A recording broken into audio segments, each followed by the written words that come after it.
सुंदर महात्मा, बहुत सुंदर, इतने सुंदर हैं जो लोग उन्हें देखते हैं हाथ जोड़ते हैं। महाराज हमारे घर में आप भोजन करो, बोले बिल्कुल नहीं, हटो दूर। हाँ अरे करल कूट गले मृग छाला और प्रभु को है रूप विशाला।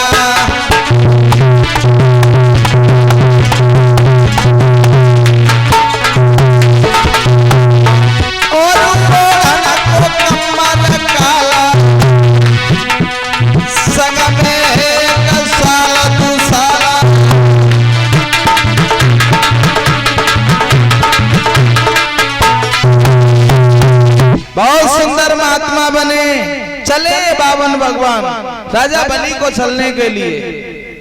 जब चले जाकर के पहुंचे राजा बलि के यहाँ, बड़ी जल्दी कर रहा हूँ, पहुंचे हैं तो आवाज लगाई, किस राज्य में कोई ऐसा हो जो हमारे सवाल को पूरा कर सके। जाकर के पहरेदारों ने बताया महात्मा है। राजा बलि भागा और वहां से भाग करके आया। क्या हुआ?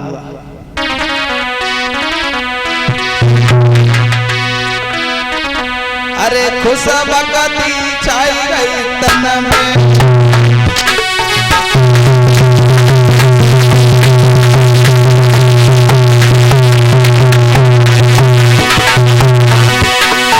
अरे खुश बकती छाई गई तन में, राजा लिपट कर हो चरण में।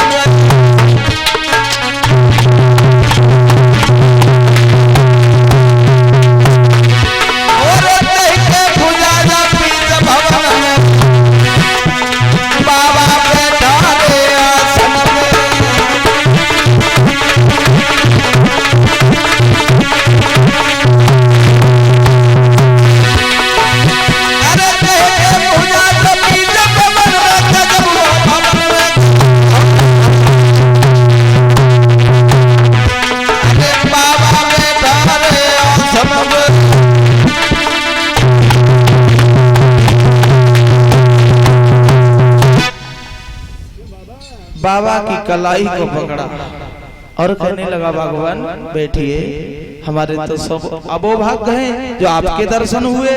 महात्मा बोल रहे हैं, कुछ नहीं बोल रहे हैं, थोड़ा मुस्कुरा रहे हैं। कहने लगे कहिए महाराज आपको क्या चाहिए? बोले क्या चाहिए? बोल नहीं रहे। तो कहने लगे आपको कोई चीज चाहिए हो तो बता दो। बड़ी प्रार्थना कर रहा है राजा बलि, लेकिन जब कुछ नहीं बोले तो राजा बलि कहने लगा हमें मालूम है संत महात्माओं को क्या चाहिए। क्या बोला है? अरे गाँव बनवाई दे मंदिर शाला,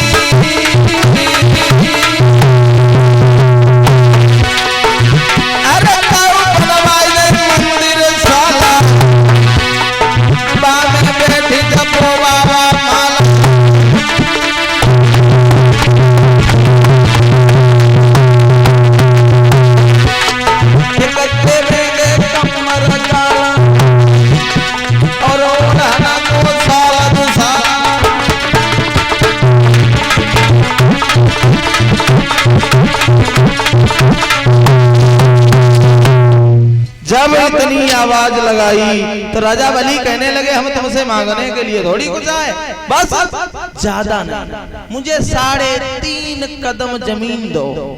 बोले जमीन दें? बोले हाँ। तो कहने लगे 3.5 कदम? बोले हाँ।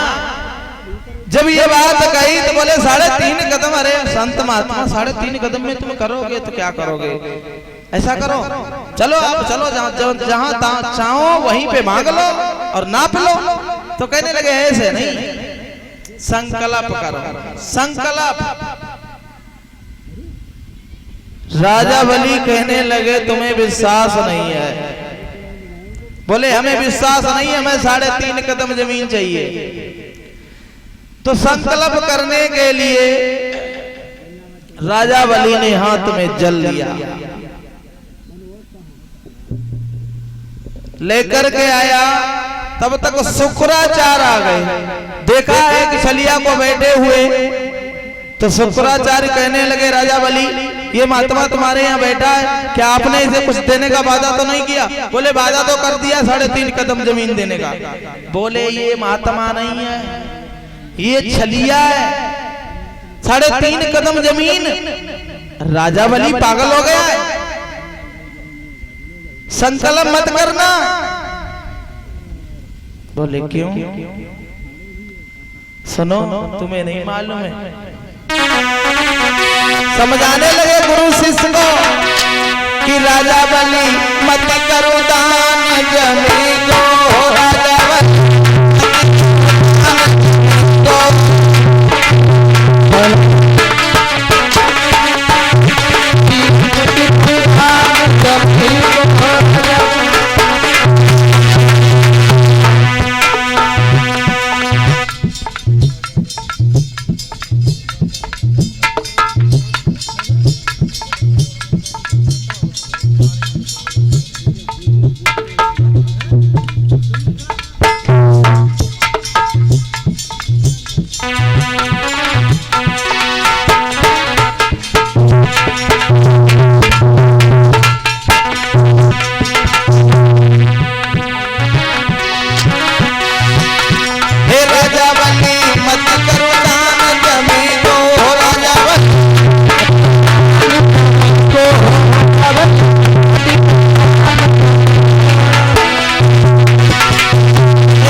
जब ये बात कही, राजा बलि कहने लगा गुरुदेव अब बहुत लेट आए हो, अब नहीं मानेंगे।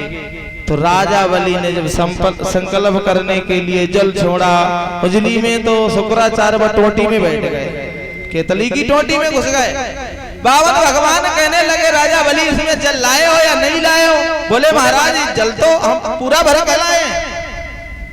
तो भगवान ने को तुनका लिया, तुनका, और वह टोटी में डाला। टोटी में जब डालो तो शुक्राचार्य की आंख फूट गई और भागे वहां से, जल निकलना शुरू हो गया।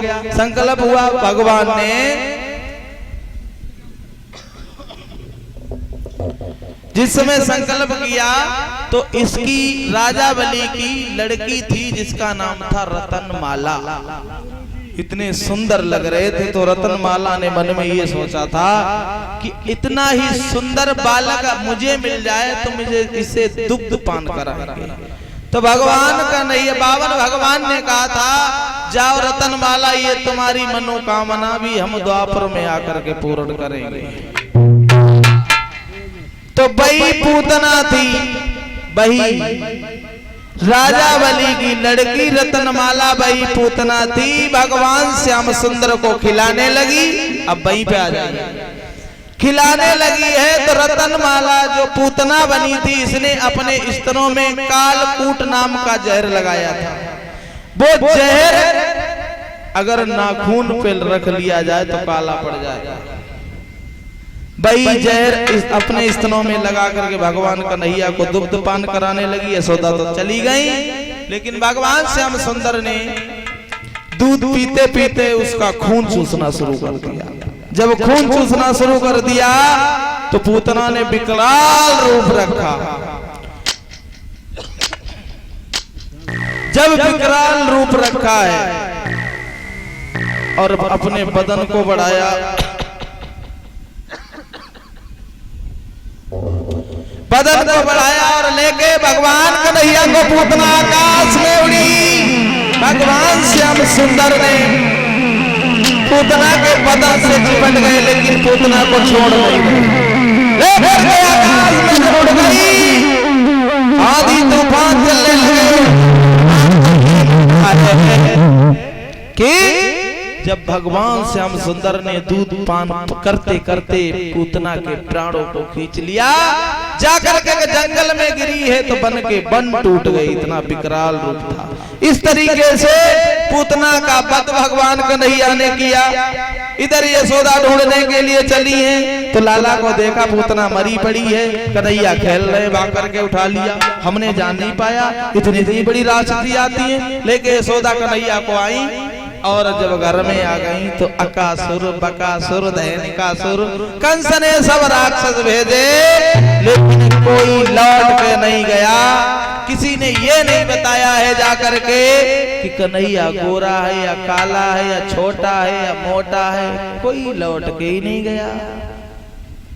अब आप लोग सोच रहे होंगे कंसराज इतना बलवान था फिर भी राक्षसों को भेजा, खुद क्यों नहीं गया? अब आगे बताएंगे क्यों नहीं गया। तो आइए गौर करते हैं। जब धीरे धीरे भगवान थोड़े बड़े हुए तो इनका पहला काम पड़ा माखन चोरी करना।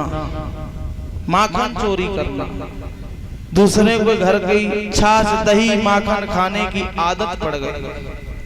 अब आइए आरती करते हैं, ठीक है? आ जाओ।